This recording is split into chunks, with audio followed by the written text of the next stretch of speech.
Hey, what's up everybody? My name is Brandon Gilliam and I am the high school teaching pastor here at Eagle Brook Students. And let me begin by saying, if Eagle Brook Students is your home, if this is your family, then I want you to do a couple of things for me right away. Number one, I want you to leave a comment in the section below or in the live chat that says your name and where you're from. We want to know who you are and where you're coming from. And number two, make sure you subscribe, like this video so that you can stay tuned for content like this as the weeks go on, because we have a ton planned for you. And we have a ton planned for you even tonight. I mean, we are going to get fit together. We're going to celebrate each other. We're going to worship together, and we're going to hear a killer message by my guy, Mark Ardall, as he brings the message in our series, The Good Life. But how many of you know that life is not good when we don't have anything to do? I mean, I'm like struggling to figure out things to do in this season. So I went on Instagram this past week and asked you, what is your quarantine workout routine? To see if I can get some inspiration. A ton of you responded, and I thought I would take you with me right now and we would get fit together. I'm feeling to get fit. Quarantine's not gonna keep me down, know what I'm saying? Let's do this. First challenge, push-ups.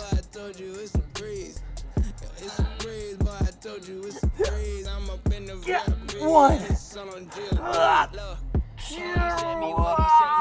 Two.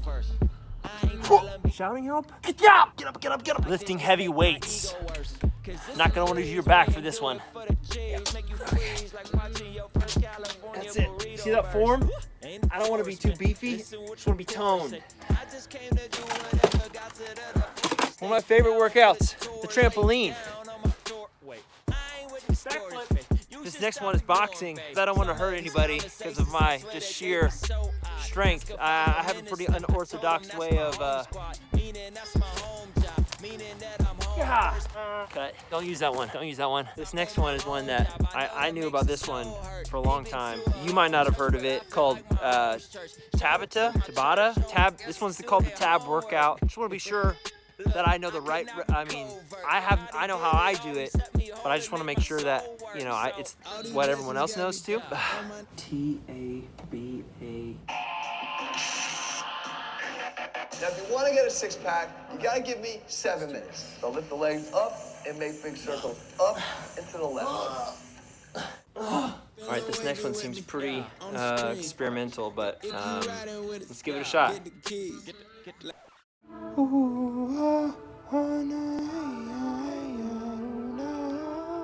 Now that we worked out, we're feeling fit, it's time for an award. So I thought we would play a stage game.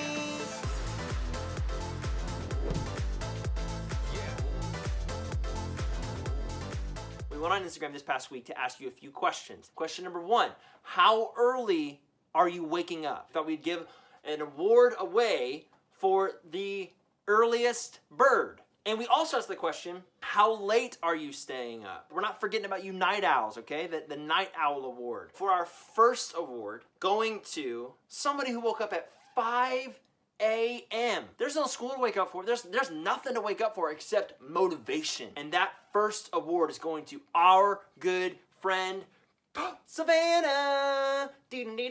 Savannah, congratulations. We're proud of you. So we're gonna send you your morning drink of choice. Coffee beans or tea, milk, I don't know. We're gonna hook you up, Savannah. So we asked the question, how late did you go to bed? And the answer we got, honestly, it shook me to my core. 6 a.m. They were just waiting until the sun to rise and say, good morning, son, I'm going to sleep. Unheard of, unbelievable. And that goes to our dear friend, Jaden. 6 a.m. Jaden. Way to go. Here's what we're gonna do. We're gonna hook you up with everyone's favorite late night snack, Doritos. Way to respond on Instagram and way to stay up late and get up early. We're proud of you guys. Way to go. We're in a series right now called The Good Life, and so we went looking for stories about how students are bringing the good life into their real life. And I had the awesome opportunity to sit down with one of our high school students from the Woodbury campus, Aaliyah. Check out her story. I am Aaliyah Carlson, and I am a sophomore in high school, so I'm 15, going on 16 pretty soon, for Woodbury campus. Woodbury, shout out Woodbury. Let me set up the story for you real quick. Big City is our high school mission trip. We go on it every year. We go to a big city and we just partner with the community and serve, and we have services and the band is there, and it's a killer time. You went to Detroit, right? Yeah, I did, and it was a blast. Yes. But unfortunately, this year, because of COVID-19, we canceled Big City this year, which was a huge bummer. And a big part of Big City is you have to raise money. It's an expensive trip to go on, and so you have to work really hard as a student to raise a bunch of money in order to go. And you raised a lot of money, but when we canceled, we said, hey, we're gonna give all of your money back. We're just gonna refund it because you're not going. And then that's where you stepped in. But you decided to do something good in the midst of that. Can you tell me that story? We started fundraising. Once we got over the goal, we thought, okay, well, how about we help another student who needs help with the money fundraising and help them experience what I experienced last year. Once we found out that it was canceled, we couldn't help another student. So we started talking to Eagle Brook about donating somewhere. And then we heard about Good in the Hood, and that's where Eagle Brook, they also help fundraise there. And so we wanted to help our church, and we wanted to help the community. The amount of people that they were helping tripled. So we thought, because of COVID-19? Yeah. Wow. Yeah, it tripled the size. And so it's thousands of people who need help. And we thought, okay, let's donate our money that we have there.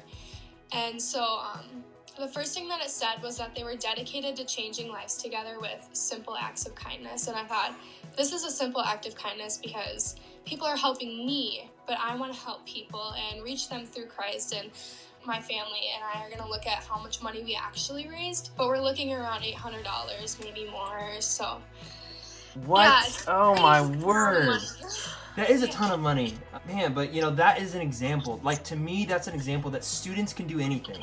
Students can walk into a tough situation and still see something good on the other side of it. Thank you for so much for being an example for what we can do to bring about the good life in this world. Even when we face disappointments, even when we're kind of backed up against the wall. Gosh.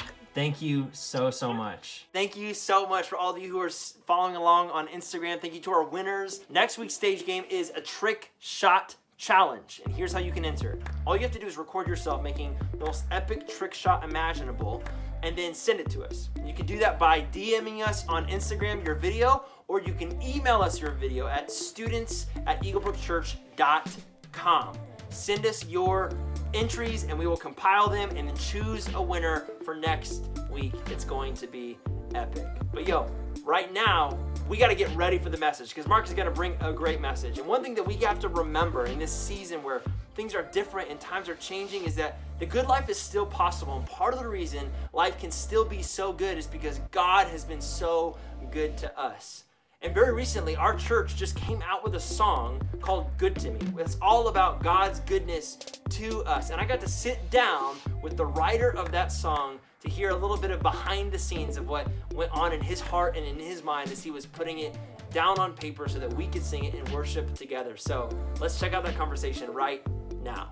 What is up, Brandon? Two buds, two broskies having a convo. Two buddies. Tell us a little bit about yourself. I am Chris Mason, and I've been on staff at Eagle Brook Church as a worship leader for 8 years now. And I just get to have fun hanging out with cool people like you. You wrote a song that we recently released called Good to Me. And I think it's touched kind of a lot of people in our church. And I'd love to talk more specifically about it. But before we get to the song specifically, I'd love to ask you the question, when you sit down to write a song, where do you start? It starts differently almost every time, but I would say the most consistent way that I get started on writing a song is I sit down, whether it's with my guitar or it's at the piano. And really for me, melody comes first. It's something that if I'm playing my instrument, I start to hear, oh, here's this cool melody. And then from there, content really comes out of those melodies. The melodies often make me feel something or make me think about God in a certain way that goes, man, I think this song needs to be about this. It needs to be about his faithfulness or his goodness or about me trusting him. And so it usually starts with melody and then is followed by lyrics and and all those good things.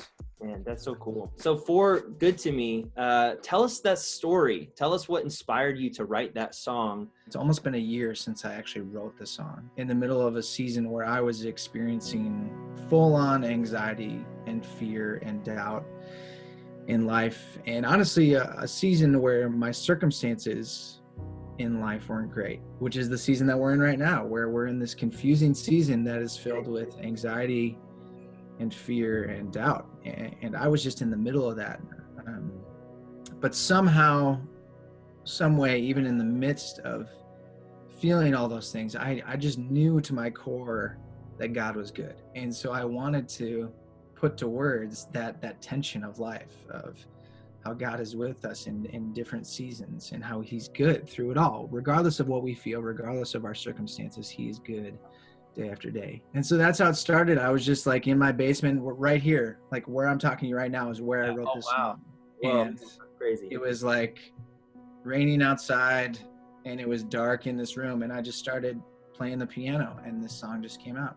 Like sometimes I think when we talk about God being good to us, we're saying it like in a time when things are actually good, like school's good, sports are good, my relationships are good, like God's been so good to me. Do you feel like for you it was more like, I need to remind myself of this, or I need like to declare this even though I don't see it right now? Totally. I think it was this moment of realizing that God is bigger than our circumstances, that who he is isn't determined by whether we're perfect or not perfect. It's not determined on whether we are a strong believer in this moment or not. He is good all of the time. And so I really needed a reminder for my life of how good God has been, how good he is right in this moment, and how good he is going to be regardless of what comes. So as you think about the impact of this song, what are your hopes for when people listen to it or hear it or worship with it? I wrote this song to be a reminder and to be a prayer that reminds us that God is good in the midst of the unknown. It's a prayer that just declares that Jesus is good when we can't see the light at the end of the tunnel, you know, that he is faithful no matter what's going to come our way. He's going to do way more than we could ever even dream or imagine, which is so good. And it moves me because he's always good to us. I think so often we think of prayer is this thing over here and worship is this thing over here. Like worship is singing songs and prayer is like I'm alone on a mountaintop. But what you were saying is like this song is a prayer. Like we pray to God, we communicate to God by singing this song. Sometimes when we don't know what to say, when we don't know what to pray, we can join in songs like Good to Me and pray that promise over our life. Well, and I believe that the songs that we sing have the power to change the lives that we live. That's often what I say to myself over and over again, that there's going to be moments when you're praying something and you're singing something that you maybe don't believe in that moment, that is hard to grasp. But I think when we sing things, even in our darkest moments, we take steps towards Jesus and we have a better understanding of who he is. Yeah. And that ultimately can change the life that we live. That can change the way that we see the world. That can change the way that we see God by simply just singing words and singing truths about who he is. And that's what this song is just hitting home time and time again, that he is good. In the quiet valley low, on every mountain high, and I will praise your name alone, for you have always been by my side. Good to me, so good to me, Jesus, you're good to me. Good to me, so good to me, and faithful you'll always be. When the trials you face, when I lose my way, I will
everybody, it's Mark, the middle school teaching pastor, coming at you from my basement, full-on quarantine mode. And hey, as we kick things off tonight, I want to ask you a question. Does it ever feel like you just can't win? Like no matter how hard you try, you just can't win. Well, we're kind of in a season like that right now because we're trying to potty train our 2.5-year-old son Niles and our brand new puppy Basil at the same time. And you guys, it is not going well, right? I think they made some sort of pact where when one of them goes to the bathroom, the other one is gonna go to the bathroom too. So when I take Basil outside to go, Niles pees his pants. And when I take Niles to go on the potty, Basil pees on the floor. It's this vicious cycle, and I'm always cleaning up pee, or worse. Like this morning, Basil poops on the rug. Then Niles comes running to me, potty, daddy, potty. And I'm thinking to myself, is that a past tense potty or a future tense potty? I hope it's a future tense. No, it was a past tense potty. Yeah, he pooped his pants. So that was gross and I had to clean it up, but I had no choice. I literally looked at my wife and I'm like, I just can't win. Maybe you feel that way right now because of the season that you're in. With this virus and with everything changing so quickly, maybe your sports season got canceled and you literally can't win because there's no game to be played. Maybe you can't win when it comes to relationships. Maybe you've been trying to get better at loving your family, but now that you're all trapped together under the same roof, that's actually been harder. Maybe it's school. You can't win when it comes to school. Like you were hoping to get the most out of the rest of this school year, time to hang out with your friends, and now you never see them and you're doing classes online and it's kind of weird. You're trying to figure that out and it feels like you just can't win. Well, if you're feeling that way right now, I have good news for you tonight. You see, the good life that Jesus came to bring us is a life that's full of victory. And this victory means much more than just winning basketball games. It means a lot more than avoiding trouble and having all of our plans go our way. This victory is a lot bigger than that. And to give us an idea of what this victory is all about, I want to look at a few of my favorite Bible verses of all time. It's found in the book of 1 Corinthians chapter 15. We're going to start kind of with the end of verse 54 and read through to verse 57. It says this: Death is swallowed up in victory. O death, where is your victory? O death, where is your sting? The sting of death is sin, and the power of sin is the law. But thanks be to God who gives us the victory through our Lord Jesus Christ. You guys, the truth that's found in these verses can help us keep moving forward when things are uncertain. They can help us continue to move forward when life is just scary and weird and uncertain. The truth that's in these verses can help us be strong, can help us be brave, and can help us access the good life that Jesus came to bring us. And really, the truth that's found in these verses is this right here. Jesus won for us the battle with sin and death when he died on the cross and he rose 3 days later. We're going to celebrate that truth in just a few days with what's called Easter. And man, this is what Easter is all about. That Jesus is victorious over sin and death. That he came to this world, that he lived a perfect life that we never could, that he died on the cross, paid the penalty for our sins, and then 3 days later he rose again, defeating death once and for all. And when we put our faith in him, when we believe that that's true, we experience that same victory over death, and we will spend eternity with God in heaven. And I don't know about you, but knowing that my eternity is secure makes the here and now a whole lot better. I can face whatever it is that comes my way today or tomorrow because I know that my eternity is secure. This word victory means a lot to me. It means a lot to my wife and to our whole family. And I want to tell you a little bit more about why. But first, I want to show you something, so come with me. All right, this is my 2015 Victory Highball. This thing is awesome. You guys, there is nothing like hopping on and just hitting the open road. You know what, that's a pretty good idea. I think I'm gonna do that right now. Hang on, I'll be back, okay?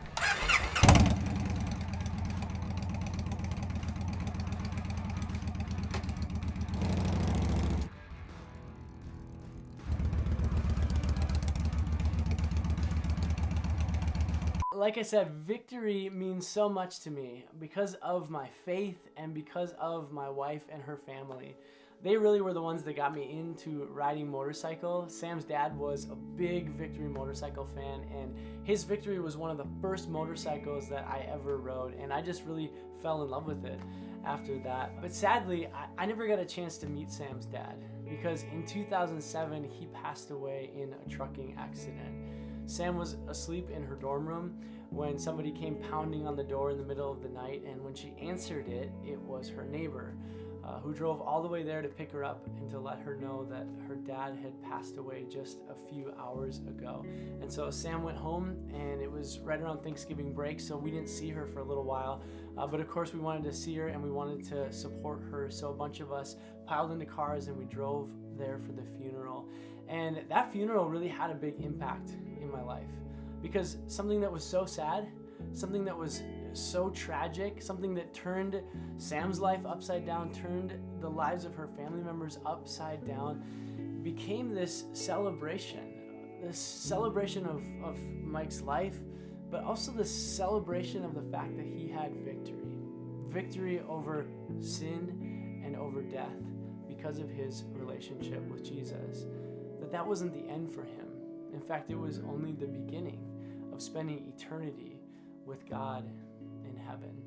And man, I just remember that hitting me so hard. And I wonder, do you know that that victory can be yours tonight? Are you living in that victory? Do you believe that God sent his son Jesus to live a perfect life, to die on the cross for you, and to raise 3 days later to beat death once and for all for you? Look, this is a battle that we can't win. This is a fight that we just can't win. It doesn't matter how much you go to church. It doesn't matter if your good works outweigh the bad things that you do. None of that matters. All that matters is that you put your faith in Jesus and what he did for you on the cross, dying and raising again. I wonder if there are some of you watching this right now who need to put your faith in Jesus for the first time. You need to choose to trust him and believe in what he did for you. And if you want to do that, you can do that with me right now. I can lead you in a prayer, and really this isn't a magic formula, okay? This is just believing some things in our heart and expressing those things to God.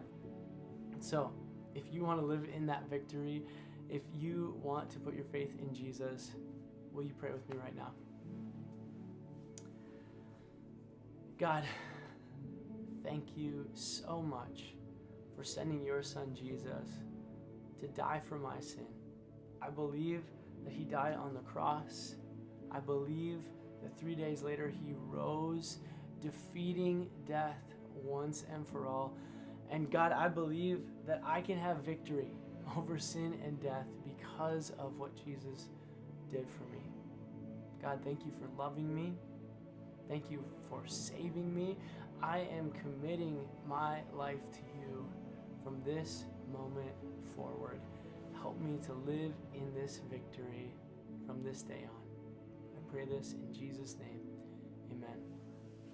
Amen. Hey, well, if you prayed that prayer with me just now, man, I am so proud of you. I am so excited for you. I believe this is the best decision that you will ever make. This is a game changer. It matters so much.